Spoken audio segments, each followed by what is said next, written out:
رب اشرح لي صدري ويسر لي أمري واحلل عقدة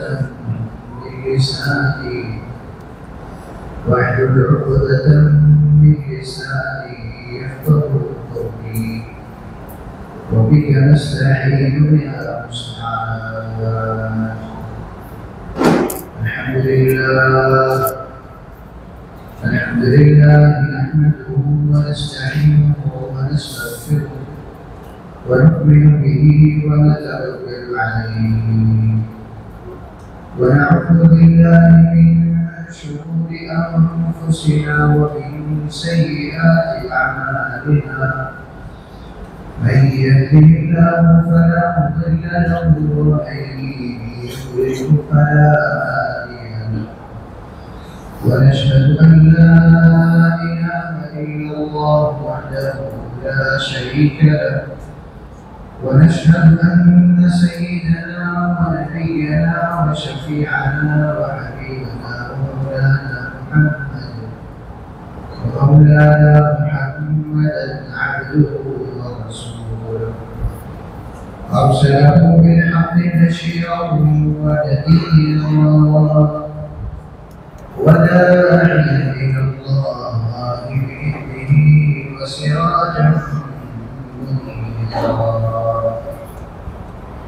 أما بعد فأعوذ بالله من الشيطان الرجيم. بسم الله الرحمن الرحيم. وأزلفت الجنة للمتقين غير بعيد. هذا ما توعدون لكل أواب حفيظ. من خشي الرحمن بالغيب وجاء بقلب منيب ادخلوها بسلام. ذلك يوم الخلود لهم ما يشاءون فيها ولدينا مزيد. آمنت بالله صدق الله مولانا العلي العظيم وصدق رسوله النبي الأمي الكريم.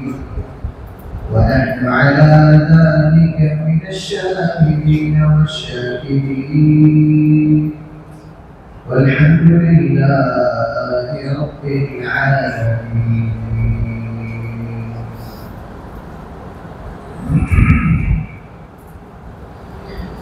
उपस्थित सुलझाने का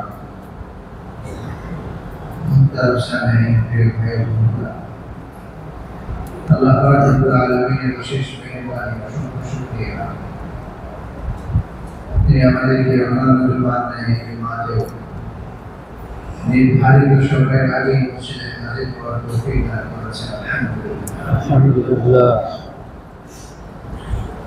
अल्लाह पाक আমাদেরকে তার প্রত্যেকটি সন্তুষ্টিমূলক কাজে প্রতিযোগিতার মাধ্যমে এগিয়ে থাকার তৌফিক দান করুন। আমিন। আর যত কাজ এমন আছে যেগুলো আমাদেরকে আখিরাতের প্রতিযোগিতায় পিছিয়ে দিবে, আল্লাহ পাক রব্বুল আলামিনের সন্তুষ্টি থেকে দূরে সরিয়ে দেবে, এমন সব কাজ থেকে আমাদেরকে বাঁচা, দূরে থাকা আল্লাহ পাক রব্বুল আলামিন সম্পূর্ণ তৌফিক নসিব করেন। আমিন।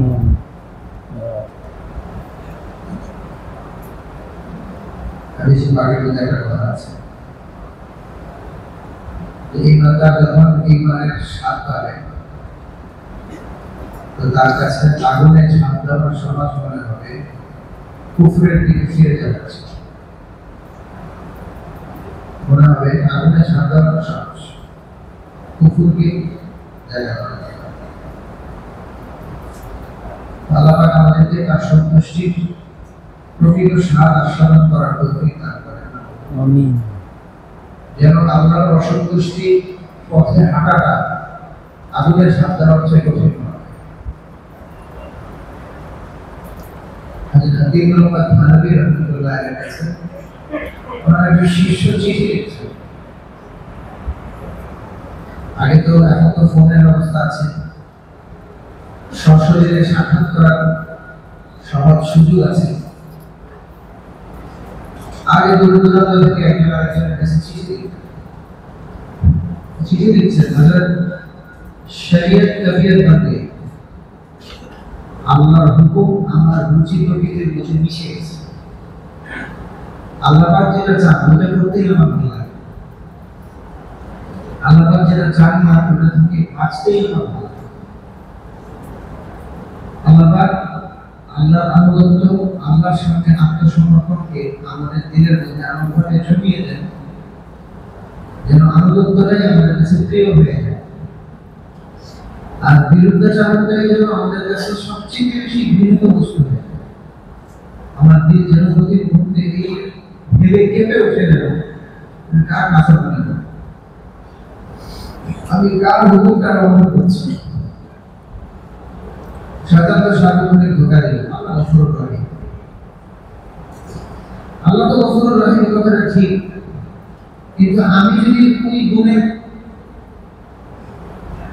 ভাগ না পাই, আল্লাহ গফুরুর রহিম ঠিকই, কিন্তু আমার জন্য যদি আল্লাহ পাক এই গুণটা প্রকাশ না করেন, বরং আমার ক্ষেত্রে যদি কঠোরতা করে বসেন, নিজে পাকের মধ্যে এই কথা রয়েছে, কাল কিয়ামতের ময়দানে আল্লাহ পাক এক বান্দাকে নিজের রহমতের ডানা ভিতরে নিয়ে তাকে তার গুনাহের কথা স্মরণ করা, নাই তুই করেছে, এগুলো করেছে, এগুলো করেছে, এগুলো করেছে। আল্লাহ পাক যখন তাকে এবার বলবেন এই বান্দা কি কোনো আর্গুমেন্ট করার সুযোগ আছে? কোনো সুযোগ নেই। এরপর আল্লাহ পাক রব্বুল আলামিন তার বান্দা একটা স্পেসিফিক নেক আমলের কথা তাকে বলবেন, যা ওকে জানাতে দিন, এই তাকে দিতে জানাতে। আমাদের আয়েশা সিদ্দিকা রাদিয়াল্লাহু আনহা কি রাসূল পাক সাল্লাল্লাহু আলাইহি ওয়াসাল্লাম বলতেন, হে আয়েশা, তুমি আল্লাহর কাছে হিসাবের সহজীকরণ চাও। হে আল্লাহ, আল্লাহুম্মা হাসিবনি হিসাবান ইয়াসীরা, আল্লাহকে সহজ হিসাব দেন। কেন? আল্লাহ রাসূল এই হাদিসে বলেছেন, ইয়া আয়েশা মান মুকদিশা, যাকে আল্লাহ পাক আর্গুমেন্ট, আল্লাহ যখন আর্গুমেন্টে চলে যাবে, এটা কেন বলে?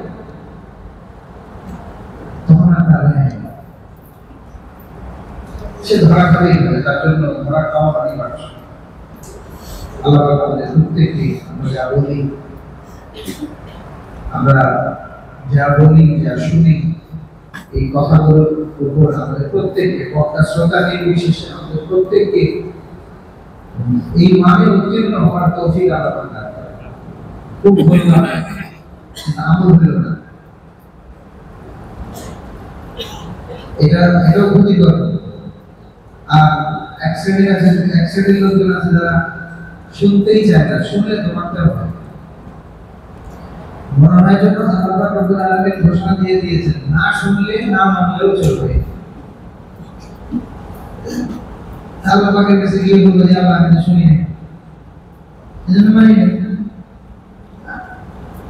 শুনো নাই কেন? এই ধরে রেখেছিল। দুনিয়ার কত জিনিস বোঝার জন্য আমরা কত কাঠখড়ি পারি, কত কাঠখড়ি পারি। এই গত কয়েক বছর আগে হজের সফরে একজন সচিব, পূর্ণ সচিব, উনি নিজের হিস্ট্রি মদিনা শরীফের হোটেলের লবিতে প্রশাসন আছে, এবং বলছেন যে আমি এই পাক জমিনে প্রথম আসলাম। বাচ্চারা তো মাশাআল্লাহ সচ্ছল অভিভাবক পেয়েছে, আমরা তো ছোটবেলায় এত সচ্ছলতা দেখি। স্কুলে পড়তে গেলে স্কুলের ড্রেসটা হাতে করে নিয়ে, বই আর স্কুলের ড্রেস হাতে করে নিয়ে এইভাবে তুলে সাঁতরে সাঁতরে একটা বড় একটা খাল বা একটা বড় একটা নদীর একটা অংশ পার হতে হবে। এইভাবে পার হয়ে গিয়ে স্কুলে অন টাইম স্কুলে ঢোকা, পড়া শেষ করে আবার অন টাইম বাড়িতে ফেরা। তার মধ্যে এমন সচ্ছলতা ছিল না যে সচ্ছলতার কারণে পেট ভরে নাস্তা খাবো আর এই যে সাঁতরা গেলাম কিছু ক্লান্তি আছে ওখানে এই পানি খেয়ে নিয়ে আজকে আলাদা আমাকে পূর্ণ সূচি বানিয়েছেন দীর্ঘ নিঃশ্বাস এই দিকে আলাদা দেখছেন যে তুমি দুনিয়াকে বোঝার জন্য অভাব কষ্ট সহ্য করে পেটে পাথর বেঁধে জুতা স্যান্ডেল ক্ষয় করে এক কাপড়ের উপর কতদিন থেকে মানুষের বাড়িতে থেকে কারো বাড়িতে লজিং কারো বাড়িতে এই কারো বাড়িতে সেই টার্গেট একটা ডিগ্রি যদি অর্জন হয়ে যায় একটা ভালো ফলাফল যদি চলে আসে একটা ভালো সুনাম অর্জন করার মতো যদি একটা সুখ্যাতি অর্জন করার মতো যদি একটা পদবি চলে আসে দুনিয়ার জন্য তুমি এত কষ্ট করলা আল্লাহকে বোঝার জন্য তোমার কতটুকু ঘামছো এই কোশ্চেনটা যদি আল্লাহ রব হিসেবে করার অধিকার রাখে কিনা 100 রাখে এই কথা বলার সুযোগ নেই যে শুনি নাই এই জন্য পারি না শুনলে তো মানতাম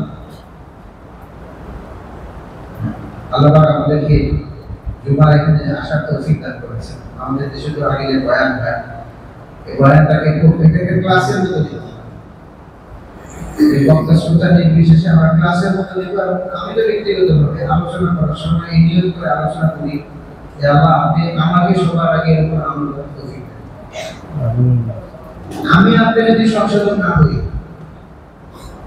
এই জাতি এমনি সংশোধন হবে আমাকে আপনাকে সংশোধিত হইতে হবে অথবা we are the first failure in our mission সাহাবা একরাম রাদিয়াল্লাহু আলাইহি ওয়াসাল্লাম চায়নাতে গিয়েছে চাইনিজ ভাষা তো শিখেন নাই আমাদের দেশে তো চাইনিজ ভাষা শেখানো হয় আর অ্যাড দেওয়া হয় এতদিন কোরিয়ান ভাষা শিখে এতদিন এই ভাষা শিখে কোন ভাষা পারে না কিন্তু সাহাবা একরাম রাদিয়াল্লাহু আলাইহি ওয়াসাল্লাম অপোজিট সাইড থেকে ওই কমিউনিটি যেই আসছে তাকে কি বলছেন কোন মিথ্যা না বি লাইক আস আমাদের মতো হয়ে যাও আমি আপনার প্রত্যেকে নিজেকে জিজ্ঞাসা করি অন্যকে জিজ্ঞাসা করার দরকার নেই আমি কি কারো সামনে দাঁড়িয়ে কথাটা বলতে পারবো be like me if you need to see a Muslim be like me আমার মতো হও বলে তো ভালো না হইলে অসলি সংকেত খবর আছে রাসূল পাক সাল্লাল্লাহু আলাইহি ওয়াসাল্লাম এজন্য মানে মানুষকে মরালিটি নীতি নৈতিকতা এই সমস্ত জিনিসগুলো শেখানোর মধ্যে যে পরিমাণ গুরুত্ব দিয়েছেন গণহারে ব্যাপক বয়ানে মানে একটা লোক শিক্ষা বিভিন্ন ধাপে থাকতে পারে জীবিকা অর্জনের বিভিন্ন ধাপে থাকতে পারে কিন্তু মরালিটি নীতি নৈতিকতা এটা এমন একটা জিনিস যে কোনো ধাপে থাকতে পারে তার এটা জানতে হবে সে যদি এটা না জানে সেটা না মানে এই সমাজে আগুন ধরে যাবে আচ্ছা আমরা আমাদের সিলেবাসগুলো ধরি যে যেই সময় করেছে কেউ 50 বছর আগে এসএসসি পাস করেছে কেউ 30 বছর আগে এসএসসি পাস করেছে কেউ 20 বছর আগে এসএসসি পাস করেছে আমরা প্রত্যেকে যাত্রা সিলেবাসগুলো খুলে দেখি যে আমার পুরো সাবজেক্টের এবং আমার সাথে আমার শিক্ষকের একেবারে প্লে গ্রুপ থেকে নিয়ে ইউনিভার্সিটি লেভেল পর্যন্ত যে কয়টা লেভেলে আমাদের সেশন হয়েছে ক্লাস হয়েছে কয়েক পার্সেন্ট ক্লাসের মধ্যে মোরালিটি শেখানো হয়েছে এমন কিছু জিনিস শেখানো হয়েছে যেগুলো যদি পালন করা হয় তাহলে আমি যে কোনো বয়সে থাকি না কেন আমার দ্বারা এই সমাজে কোনো গতি হবে খুব কম হাদিসের ভান্ডার খুলে দিই বিধান সম্পর্কে তো হাদিস খুব একটা বেশি নেই কিন্তু মরালিটি বিল্ড আপ করার জন্য যে হাদিসগুলো আমরা গত সপ্তাহে যে আলোচনা এর আগের সপ্তাহে যে আলোচনা এগুলো সব মরাল ডেভেলপমেন্টের আলোচনা আমার আপনার নীতি নৈতিকতা যদি ঠিক না থাকে তাহলে কি কিসের মুসলমান হবে কিসের ইমানদার যার ইমানের ঘ্রাণ আর সুবাতাস সে নিজেও পায় নাই মানুষও পায় নাই তারপরে ইকবাল বলেন खुदा तुझे किसी तूफान से आशना कर खुदा तुझे किसी तूफान से आशरा कर दे, अल्लाह ताला तुम्हें वो तूफान से परिचय नहीं दी कि तेरे बाहर के मौजों में इस्तिराब नहीं है, तुम्हारे जो ईमान है जो सागर कोई महासागर में কোনো ঢেউ নাই, তো মরে গেছে, তো মহাসাগর দিয়ে কি হবে? নবী আলাইহিস সালাতু ওয়াস সালাম আমরা গত সপ্তাহে একটা হাদিস নিয়ে আলোচনা করেছি, ওখান থেকে ওই সময় নিয়োগ করেছে যে আলোচনাটাকে লেন্দি করে এই সপ্তাহে নিয়ে আসবো। আল্লাহ রাসূল বলেন তোমরা ছয়টি জিনিসের জামানত দাও, আমি তোমাদেরকে জান্নাতের জামানত দেব। গ্যারান্টি কাকে বলে? আপনি কারো কাছ থেকে টাকা নিয়ে যান, জিনিসগুলো গ্যারান্টি কে? আপনি এলাকার বড় কোনো প্রভাবশালী হুন্ডা চোখরা টাকাওয়ালা বিত্তবান লোক, তার গ্যারান্টি দেন? যা চাইবেন তাই যা চাইবেন তাই দেবেন। আপনি যদি ভুল লোককে নিয়ে গেছেন যারা আগে বাধা নাই, যার সিএসআর ঠিক নাই, এমন লোককে নিয়ে গেলেন টাকা হবে না। যে কোনো ব্যবসায়ী প্রতিষ্ঠান, যে কোনো ফাইন্যান্স প্রতিষ্ঠান, এটাকে যে একজনের পেছনে আমি যে ওকে যে আমি জামানত দিব, ওকে যে আমি আমার লাইবিলিটিস গুলো ওর ঘরে ওকে আমি সাপ্লাই করব, তো ও আমার লাইবিলিটিস গুলো কতটুকু বহন করতে পারবে? নবী আলাইহিস সালাতু ওয়াস সালাম লাইবল আছেন, আমি তোমাকে জামানত দেব, তুমি আমার জন্য 6টা জিনিস এনশিওর করো। আজব বিষয়, এই 6টা জিনিস এরকম গত সপ্তাহে আমরা মাত্র 3টা বিষয় বলেছি। এই 6টা জিনিস এরকম যে আমার আপনার আল্লাহ পাক প্রত্যেককে প্রোডাক্টিভলি এই 6টা জিনিস যে মসজিদে আসে নাই তাকে শিক্ষা দেওয়ার তৌফিক দান করে। আমরা শুনবো, আমাদের ঘরের বিবিদেরকে শিখাবো, আমাদের ঘরের মা বোনদেরকে শিখাবো, আমাদের বাচ্চাদের সাথে আমরা ডিসকাস করবো এই 6টা জিনিস কি। অথবা একটা কানের বিনোদন হবে, শুনলাম বড্ড সুন্দর কথা, এরপরে কি না এরকম যেন না, এটাকে প্রোডাক্টিভলি শুনবো এবং এটাকে আমি পরের লোকের কাছে পৌঁছাবো, যেন এর প্র্যাকটিস মুসলিম সমাজের মধ্যে যেটা ছিল এটা যেন আবার ফিরে আসে। আল্লাহ রাসূল বলেন ইদমানুলি সিত্তান আদমানাল জান্নাত, 6 জিনিসের জামানত দাও, জান্নাতের জামানত দেব। উসদুকু ইদা হাদাথতুম, অভিভাবকদের কাছে প্রশ্ন, আমরা আমাদের সন্তানদেরকে নিয়ে স্কুলে তো বসে নেই শিক্ষকরা, স্কুলে তো শিক্ষকরা শিখায় দেয় এগুলো, কিন্তু অভিভাবকরা কয়েকদিন নিজেদের সন্তানদেরকে নিয়ে বসে এই বিষয়গুলো আলোচনা করেছে। উসদুকু ইদা হাদাথতুম, যখন কথা বলবা সত্যবাদী হও, তোমার কথায় সত্যবাদী হও। সত্যবাদী হওয়ার অর্থ কিন্তু এটা না যে আমি যা বলি সত্য বলি, আমি সত্য কথা বলবো, ন্যায়সঙ্গত কথা বলবো, ইসলামকে কত রেজুলেটে কথা বলবো, এটা হলো সত্যবাদিতা। সত্যবাদিতার বিরুদ্ধে পরিষদ। হক কথা অবশ্যই বলতে হবে, কিন্তু সব হক কথা সবসময় চলে না। মদ যে হারাম এটা সত্য কথা কিনা? আল্লাহ রাসূল চাইলে তো দেওয়ানে বলে দিতেন মদ হারাম, সমস্যা কি ছিল? কেন আল্লাহ রাসূল দেওয়ানে বলেন না যে মদ হারাম? কেন কোরআন এই ইউনিভার্সাল ট্রুথ একটা থিওলজি, একটা থিওরিকে প্রথম দিন আল্লাহ কেন নাযিল করলেন না? কথা সত্য যে মদ হারাম, কথা সত্য যে মদের অপরাধ বেশি, কিন্তু এই মুহূর্তে যদি মদ হারামের কথা বলা হয় বাউন্স করতে হবে। আগে মানুষের মনের ফার্টিলাইজেশন চলছে, মদ তো তোমরা নাও, মদের অকল্যাণ অনেক বেশি, কিছু ফায়দা হয় তোমার এনার্জি বাড়ায়, কিন্তু অকল্যাণ অনেক বেশি। এইটা কয়দিন মাথায় ঘুরছে, অকল্যাণ বেশি, অকল্যাণ বেশি, অকল্যাণ বেশি, অকল্যাণ বেশি, অকল্যাণ বেশি। এখন আরেকটা সিচুয়েশন ক্রিয়েট হলো, আবার নতুন ফার্টিলাইজেশনের নতুন লেভেল। এখন বলা হচ্ছে যে তুমি নেশাগ্রস্ত অবস্থায় আমাদের কাছে আসো, আল্লাহ ইবাদত করবে, এই সময় তুমি নেশাগ্রস্ত অবস্থায় থাকবা, তুমি কি করবা? তুমি তোমার ডিউ রিয়ালাইজ তুমি কখনো করতে পারবে তুমি আল্লাহর সামনে দাঁড়িয়ে কি কথা বলবো না। ওই যে পর্যন্ত শুনে আসছি মত তো ক্ষতিকর, মত তো ক্ষতিকর, এখন মন মেনে নিয়েছে না নামাজের কাছাকাছি তুমি আসবে। সারাদিনে নামাজ, নামাজের প্রিপারেশন, নামাজের পরে সব কিছু মিলিয়ে এখন মন প্রস্তুত হয়ে গেছে এই হক কথাকে অ্যাডপ্ট করা যে মদ হারাম। তো আল্লাহ রাসূল কোরআন আয়াত নাযিল হলো, আল্লাহ রাসূল পড়ে শোনালেন, প্রত্যেকে যাদের বাড়ি থেকে মদের মধ্যে আলোক করে ফেলে দিয়েছে। আমার মনে হয় যেন মদের বৃষ্টি হয়েছিল, নহর প্রবাহিত হয়ে গেছে। সত্য কথা তো বলতে হবে, কিন্তু আমি যার সামনে সত্য কথা ডেলিভার করছি ওই সত্য কথা বলতে পারবে কিনা? আমার উস্তাদ মুহতারাম মাওলানা মুফতি মনসুর হাসান এই কথা খুব বেশি বলে, হক বাত কহো, সব হক বাত মত কহো। দলিল হলো এই আয়াত, সত্যবাদী হইতে হবে। আল্লাহ রাসূল সাল্লাল্লাহু আলাইহি ওয়াসাল্লাম বলেন, মানুষ যখন সত্যকে তালাশ করতে থাকে, সত্যবাদী হয়, তো এক সময় আল্লাহ পাক রব্বুল আলামিনের খাতায় ওই বান্দার পাশে এই প্রেফিক্স লাগিয়ে দেওয়া হয়। আমরা প্রেফিক্স লাগাই হাজি, আমরা প্রেফিক্স লাগাই বীর বিক্রম, আমরা প্রেফিক্স লাগাই বিভিন্ন রকমের প্রেফিক্স।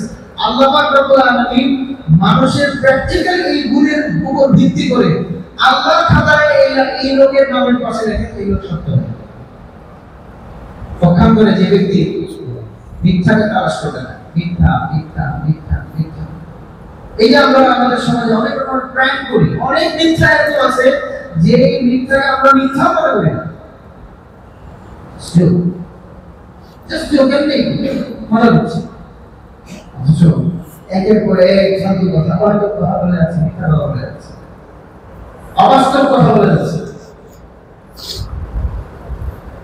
এইভাবে যে ব্যক্তি মিথ্যাকে তালাশ করতে থাকে, এভাবে মিথ্যা তালাশ করতে করতে এক সময় আল্লাহর খাতায় তার নামের পাশে লেখা হয়ে যায় এই মিথ্যা। আর যে ব্যক্তি সত্যবাদিতায় অভ্যস্ত হয়, আল্লাহ পাক রব্বুল আলামিন তার জন্য পজিটিভ ইবাদত, মানে আল্লাহর ইবাদত করাকে সহজ করে দেন। আর যে ব্যক্তি মিথ্যায় অভ্যস্ত হয়, আল্লাহ পাক রব্বুল আলামিন ওই মিথ্যার জেরে দিন দিন তার সামনে গুনাহ এবং পাপকে সহজ করে দেন, ও কিছুই করে না। ইন্নাল কাযিবা ইয়াহদি ইলাল ফুজুর, মিথ্যা তাকে আস্তে করে গুনাহের দিকে নিয়ে চলে। রাসূল ইব্রাহিম সাল্লাল্লাহু আলাইহি ওয়াসাল্লাম বলেছেন, উসলুকু ইলা হাদাতুম, ছয় জিনিসের জামানত দিবা। প্রথম বিষয় হচ্ছে সত্য কথা। ওয়াউফু ইযা ওয়া'আদতুম, তুমি যখন অঙ্গীকার দিচ্ছ, প্রতিশ্রুতি দিচ্ছ, এটা কিন্তু রক্ষা করো, এটা কিন্তু রক্ষা করো। গত সপ্তাহে আমরা আলোচনা করেছি আব্দুল্লাহ ইবনে মুবারক রাহমাতুল্লাহি আলাইহি একজনের কাছে কলম নিয়েছেন, ওই কলমটা ফেরত দেওয়ার জন্য এক মাস খুরাসান থেকে আবার মিশরে ফিরে এসে এক মাস বসে আছেন ওই ব্যক্তির কলমটা ফেরত দেওয়ার জন্য। আমাদের কলম নিয়েছিলাম ব্যবহারের জন্য, মালিকানা না।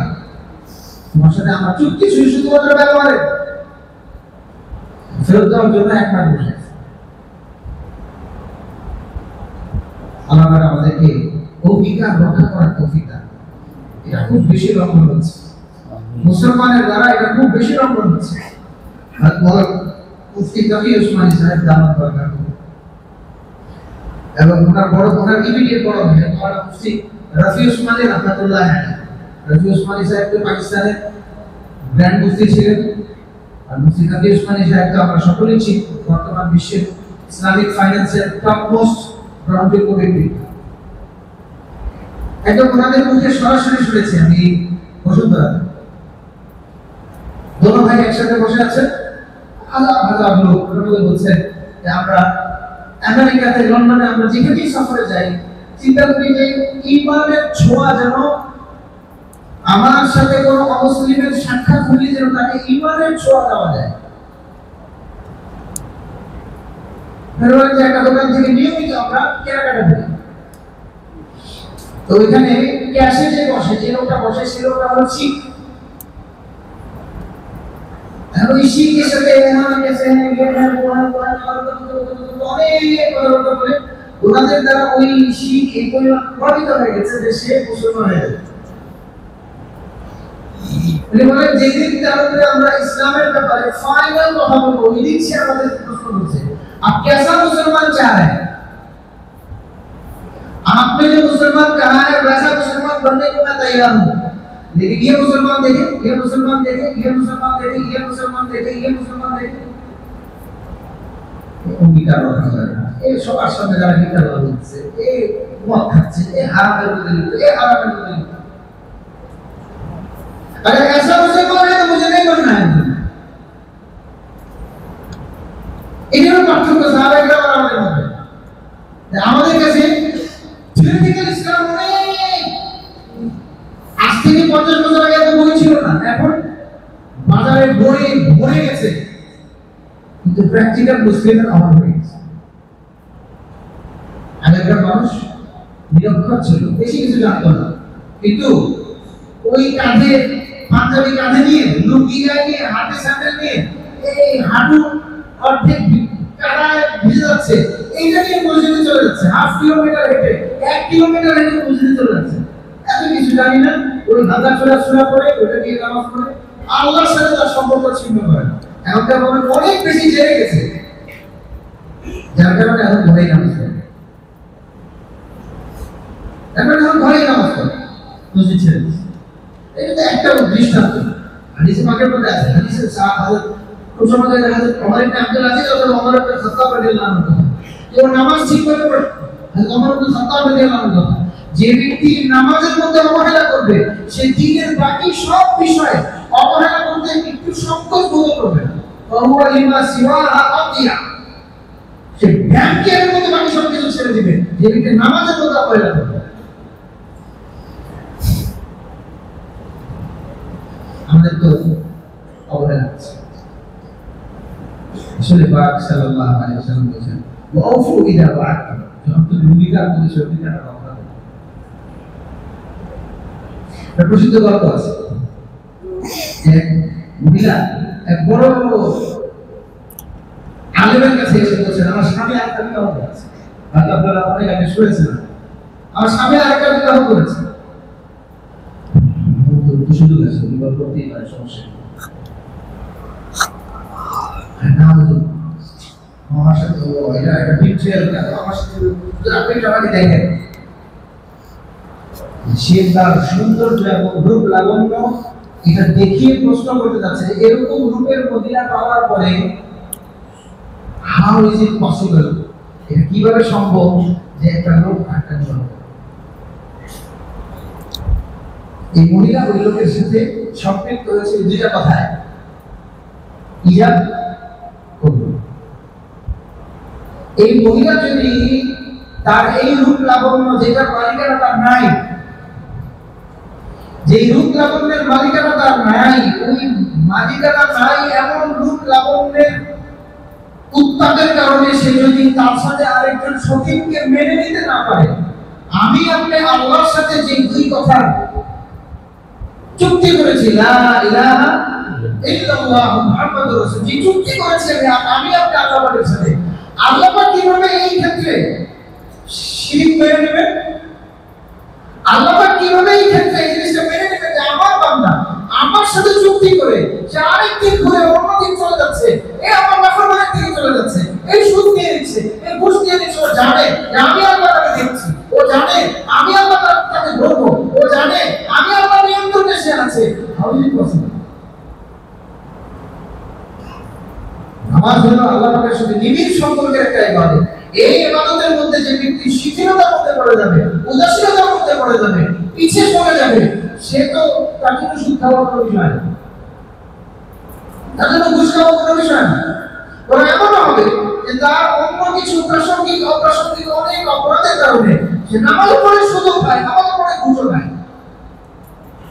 কারণ নামাজ যে পারফেকশনের সাথে আদায় করা দরকার ছিল, যে পবিত্রতার সাথে আদায় করা দরকার ছিল, যে পবিত্র আত্মা নিয়ে আদায় করা দরকার ছিল, যে সততা মনের মধ্যে নিয়ে আদায় করা দরকার ছিল, সেগুলো তার ভিতরে নাই। সে ইয়া কারা আমাদের ওয়াইয়া কারা স্টার্ট করে, কিন্তু নামাজ শেষে সে আরেকটা কাছে কিতাব বলে আসে, ভিক্ষা করে, সুদ খায়, ঘুষ খায়, আরামের মধ্যে লিপ্ত হয়ে যায়। সে তো আল্লাহর সাথে সূরা ফাতিহার মধ্যে তো আল্লাহর সাথে অঙ্গীকার বন্ধ করেছে। এজন্য আমরা প্রতিনিয়ত নিয়ত করি, আল্লাহ আমি তোমার সাথে অঙ্গীকার রক্ষা করার নিয়ত করছি, তুমি সহজ করে দাও। দোয়া করি ইনশাআল্লাহ, যে দোয়া করবে মন থেকে দোয়া করবে, আল্লাহ পাক রব্বুল আলামিন তার জন্য অবশ্যই অবশ্যই পথ দেবে, অবশ্যই পথ দেবে। রাসূল পাক সাল্লাল্লাহু আলাইহি ওয়াসাল্লাম বলেছেন, ওয়াউফু ইদা ওয়া'আদতুম। 3 নম্বর, আল্লাহ রাসূল বলেছেন ওয়াদু ইযা তুমিনতুম, তোমার কাছে যদি কোনো আমানত থাকে সেই আমানতকে পুঙ্খানুপুঙ্খ রাখে। গত সপ্তাহে আমরা পুরো বয়ান আমানতের উপর করেছি। আমানত শুধু এটাই না যে একজন আমার কাছে আমানত রাখলো, আমি ওই আমানতটা ধরলাম না, আমানতটাকে ফেরত দিয়ে দিলাম। একজন মুমিনের, একজন মানুষের, শুধু মুমিন না, একজন মানুষের আমার থেকে পাওনা কোনো উপকার, হক, অধিকার, এটাও আমার কাছে আমার প্রতিবেশীর অধিকার, এটা আমার কাছে আমানত। আমার সফর সঙ্গী যে আমার সাথে একসাথে চলছে তার অধিকার, এটা আমার জন্য আমানত। আপনি বাসের মধ্যে বসে আছেন, আপনি চিন্তা করেন যে একটু ছয় বসি না, ও পাশের জন বসতে পারছে না, আপনি চেপে বসতে পারেন, কিন্তু আপনার ঘাটস এবং আপনার প্রভাব এই পরিমাণ আপনাকে সরিয়ে রেখেছে যে আপনি পাটা সরাবেন। এই সরানোর মতো ইগো আপনার এই ইগোটা করছে না, আপনি আরেকজন আমানত কষ্ট করছেন। একজন বাজারে দাঁড়িয়ে আছে, সে বাজারের লোকের সাথে কথা বলছে, ভাই কাজটা করো, পুরোটাই রাস্তা থেকে ঢুকে আমার টাকা বেশি আছে এবং আমি এই মহল্লার বেশি পরিচিত লোক, মাঝখান দিয়ে ঢুকে যাবে, দামাদামি করলাম, আমি ওর আমারও কষ্ট করছি। খালি ব্যাংকের টাকা পয়সা আমার নাই, এই যে মাঝখানে যে ঢুকে গেলাম আমি, আমার কষ্ট করেছি। আল্লাহ রাসূল সাল্লাল্লাহু আলাইহি ওয়াসাল্লাম আদু ইযা তুমিন, আমি একজনের কাছ থেকে কেনাকাটা করছি, কেনাকাটার মধ্যে আমি দেখছি যে বিক্রেতা এই জায়গায় এই জিনিসটা বিক্রি করে ঠকে যাচ্ছে, এটা মুসলমান হিসেবে, মানুষ হিসেবে আমার কাছে এটা আমার যে তাকে আমি ঠকাপড়া করব, তাকে আমি বলবো এই তুমি তো ঠকে যাচ্ছ। ইমাম আবু হানিফা রাহমাতুল্লাহর কাছে মহিলা কাপড় বিক্রি করে, মহিলারা কাঁধে কাপড় নিয়ে কাপড় বিক্রি করে না, যাচ্ছে ইমাম বেরোজা বলে কাপড় দাও, উনি তো কাপড়ের ব্যবসায়ী ছিলেন, ট্রেডার ছিলেন, কাপড় ধরলেই বুঝতেন যে এই কাপড়ের কোয়ালিটি কি। তারপর নাও এই কাপড়টা কত, বেচে কাপড় বের করছে, এই কাপড়টা কত, বলে এই কাপড়টা 100 টাকা, কাপড়টা 100 টাকা। একবার কাপড়ের দিকে তাকান, একবার মহিলার দিকে তাকান, বলে কি এই মহিলা তো কাপড়ের দাম জানে না। উনি উত্তর বলছেন যে এই কাপড়ের দাম 1000 টাকা, কিসের আছে আমার 100 টাকা দিয়েছো, আমি বলে কি করবো, 100 টাকা থেকে একটু ভারী করে মেরে 80 টাকা করা দরকার। যখন ভালো করে ফেকেন, এবং আমাদের মধ্যে টেন্ডেন্সি আছে এরকম ক্রাইসিসে পড়ে জিনিসপত্র বিক্রি করে দিচ্ছে সমাজের লোক আছে কিনা, ওর থেকে জমি কিনবো, ওর থেকে গাড়ি কিনবো, ওর থেকে, আরে ওকে যদি আপনি ন্যায্য পাওনা না দেন, ও যে কষ্ট নিয়ে এই জিনিসটা বিক্রি করে দিচ্ছে, ওই কষ্টের যে মনের যে দুঃখ, এই দুঃখ আপনার এই ক্রয়কৃত সম্পদের বরকতকে নস্বাত করে দেবে। কি মনে করছেন গাড়ি কিনে ঘরে ঢুকে দিয়ে আপনি মালিক হয়ে গেলেন, এটা থেকে উপকৃত হতে হবে না? ল্যান্ড কিনে আমি 10 টাকা জিনিস 5 টাকা দিয়ে, 4 টাকা দিয়ে, 6 টাকা দিয়ে নিয়ে নিলাম, আর মনে করলাম আমি জিতে গেছি, ও তো ক্রাইসিসে পড়ে বিক্রি করে দিয়েছে। ওকে যদি আপনি না জিতান, এইটার যে কষ্ট, এটার যে ব্যথা, এই ব্যথা আপনাকে ভোগাবে, আপনি মালিক হন নাই, আপনি আপনাদের অঙ্গার নিজে রাখতে নিয়েছেন। ইমাম সাহেব রাহমাতুল্লাহ আলাইহি বলছেন না 100 টাকা দিন না, না আমাকে 100 টাকা দিয়ে দেন, আচ্ছা ঠিক আছে যাও, আপনার তৃতীয় লোককে ডাকবে, সে যা দাম বলবে তুমি নিবা তো, হ্যাঁ তৃতীয় একজন লোককে ডাকবে, এই কাপড়ের কোয়ালিটি দিয়ে বলে দেন দাম কত, লোক দেখে বলছে 500 টাকা কম হবে না, 500 দিরহামের কম হবে না। ইমাম সাহেব রাহমাতুল্লাহ আলাইহি 500 দিরহাম বের করে দিয়ে বলছে বুড়ি বুঝ করে বেচা কিনা করো। চিন্তা করেন আমাদের পূর্বসূরি এরা ছিলেন যাদের একটা কথা, একটা দোয়ায় পৃথিবীর প্রবাহ পরিবর্তন হয়ে গেছে, আর আমরা সবাই মিলে চোখের পানি ছেড়ে দিয়ে চোখে কাজ না। কেন হয় না? কেন হবে? কারণ নৈতিকতার এই জায়গাটা আমরা পড়ে গেছি। আমাদের ঐতিহ্য ছিল এটা, আমার ভিতরে যে এই ঈমান ছিল, ওই ঈমানের ঢেউয়ে উত্তাপ ছিল এটা, যে আমার গুণে আমি তো এই গুণের ভাগিদার হবই, পুরো পৃথিবীর মানুষ মুগ্ধ হবে। আমার আমানতদারি, আমার বিশ্বস্ততা দেখে আল্লাহ রাসূল সাল্লাল্লাহু আলাইহি ওয়াসাল্লাম হযরত আবু যর গিফারী রাদিয়াল্লাহু আনহু বলেন, ইয়া রাসূলুল্লাহ, আপনি আমাকে বিভিন্ন জায়গায় আপনি গভর্নর পাঠান, আমাকে কেন পাঠান? নবী আলাইহিস সালাতু ওয়াস সালাম দেখেন আমরা আমরা এই ক্ষেত্রে এই কথা নিয়ে এসেছি এজন্য যে এই ক্ষেত্রে আমরা খুব ওভার স্মার্ট। আমরা দায়িত্ব নিতে চাই, কিন্তু এই দায়িত্বের যোগ্যতা আমার ভিতরে আছে কিনা এটা যাচাই করি না। দায়িত্ব নিয়ে বড় বড় আমাদের নিজের ভাই নিয়ে, কিন্তু এই দায়িত্ব পালন করার যোগ্যতা আমাদের ভিতরে আছে কিনা কমন ভাবে এই দায়িত্ব যদি না পাই আমার মন খারাপ যাবে। হযরত আবু যর গিফারি রাদিয়াল্লাহু আনহু বলেন, ইয়া রাসূলুল্লাহ, আপনি যে বিভিন্ন জায়গায় বিভিন্ন লোকদেরকে গভর্নর হিসেবে পাঠান, এটাও আমাদের একটা সেক্টর, এজন্য এটা বলছে আপনি দায়িত্ব নিয়ে পাঠান, আমাকে কেন পাঠান না? রাসূল পাক সাল্লাল্লাহু বলেছেন, হে আবু যর, তুমি মনের দিক থেকে অনেক সরল, অনেক দুর্বল, আর এই দায়িত্বগুলো অনেক বড় বড়, তুমি এর থেকে দূরে থাকো, তুমি এর থেকে দূরে থাকো। আসলে আমি আমার জব পেয়েছি, আমি নিজেকে যাচাই করি যে আমি যে কথাগুলো বলছি এই কথা যে আমার মতে তাহলে হচ্ছে তাহলে না হচ্ছে, সাথে সাথে বিষয় নেই। খামাখা আজকে একটা প্রেফিক্স দিয়ে বলে আমি এই দায়িত্ব নিয়েছি, আর কালকে আমাদের ময়দানে আমাদের খেয়ানত করেছি, আমানত নষ্ট করেছি, এই পতাকা এবং সিম্বল দিয়ে আমি কালকে আমাদের ময়দানে উঠবো, এর চেয়ে বড় লাঞ্ছনা নাই। হাদিসে পাকে বলে আসছে, কালকে আমাদের ময়দানে প্রত্যেক আমাদের খেয়ানতকারী, আমাদের যত অর্থ আছে, আমার জীবনের প্রত্যেকটা ক্ষেত্রে, পারিবারিক জীবনে, সামাজিক জীবনে, রাষ্ট্রীয় জীবনে, সব জায়গায় আমার দায়িত্ব বিশাল বড় অর্থ রয়ে গেছে। এটা যদি কেউ রক্ষা না করে, কালকে আমাদের ময়দানে তার পশ্চাতে পতাকা স্থাপন করা হবে। লিকুল্লি গাদিন লিওয়াউন ইয়াউমাল কিয়ামা, কিয়ামতের দিনে প্রত্যেক আমাদের খেয়ানতকারী পশ্চাৎপদ দিয়ে একটা পতাকা স্থাপন করা হবে। বিচার দিবস প্রতিষ্ঠিত হওয়ার আগে যেটা প্রমাণ করতে যে লোক ডাক্তার ছিল, এরকম আমাদের কষ্ট করেছে। অতএব যে ব্যক্তি এই পতাকা থেকে, এই পতাকার ব্যাপারে নিরাপদ, সেই যেন সাহস দেখায়, আর যে ব্যক্তি এই পতাকার ব্যাপারে ভয় রাখে, সে যেন নিজের ঈমান আমল বাঁচিয়ে নিজেকে গুটিয়ে রাখার চেষ্টা করে। আল্লাহ পাক আমাদেরকে বুঝার তৌফিক দান করেন। তো আজকে আমরা তিনটা পয়েন্টের উপর আলোচনা করব। একটা হলো আল্লাহ রাসূল বলেছেন, সত্যবাদীতার জামানত দাও, জান্নাতের জামানত দাও। দ্বিতীয় হচ্ছে অঙ্গীকার রক্ষা করার জামানত দাও, জান্নাতের জামানত দেব। তৃতীয় হচ্ছে আমানত রক্ষা করার জামানত দাও, জান্নাতের জামানত।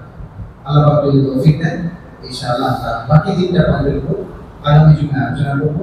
আমরা প্রত্যেকে এগুলো নিজে শিখবো, নিজের সন্তানদেরকে শেখাবো, এগুলোই শেখানোর বিষয়। শিক্ষকরা যারা আছে নিজেদের ছাত্রদেরকে এগুলো শেখাবো, কারণ এই গুণগুলি যদি না আসে, ডাক্তার, ইঞ্জিনিয়ার, ছোট ডাক্তার ছাড়া কিছু না। এই গুণগুলি যদি না আসে, কেউ মাইন্ড করবো না, কিন্তু এটাই বাস্তব যে এই গুণগুলি যদি না আসে, ডাক্তার হোক, ইঞ্জিনিয়ার হোক, ব্যারিস্টার হোক, যা হচ্ছে তা হোক, এমনকি ইমাম সাহেব যদি হয়, ছোট ডাক্তার ছাড়া কিছু না। কারণ ওর ভিতরে ইসলামিক মরাল যেটা, যে মরালিটি হচ্ছে ইসলামের মূল মন্ত্র, মরালিটি লিকেজ হয়ে গেছে। আল্লাহ পাক আমাদেরকে এই মরাল দিক থেকে অগ্রসর হওয়ার, একদম শক্তিশালী হওয়ার তৌফিক দান করেন। এখন ইনশাআল্লাহ আমাদের হাসান ভাই একটা আপডেট দিবেন, তারপরে আমরা বাকি কথা